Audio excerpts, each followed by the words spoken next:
વિશ્રમો કે વિશ્રમ. વિદ્યાર્થી મિત્રો, આજે ખાસ એકાએક તમને અહીંયા ભેગા કરવાનું કારણ એ છે આજથી જ પેરિસની અંદર ઓલિમ્પિક રમોત્સવની શરૂઆત થાય છે.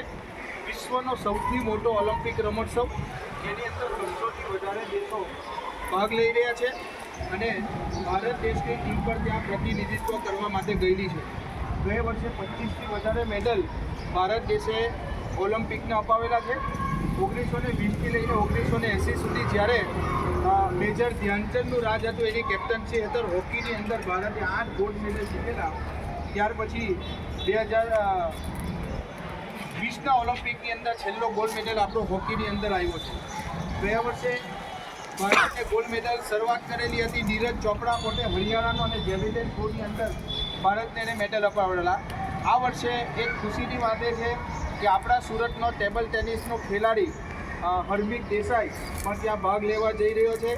એની સાથે સાથે ગુજરાતના બીજા 2 પ્લેયર પણ છે, એ પણ ત્યાં ભાગ લેવા જઈ રહ્યા છે. આજે બરાબર રાતે 11 વાગે ત્યાં ગાડી ઓપનિંગ સેરેમનીની અંદર પરેડનું આયોજન છે. તમારે બધાએ જોવાનું છે.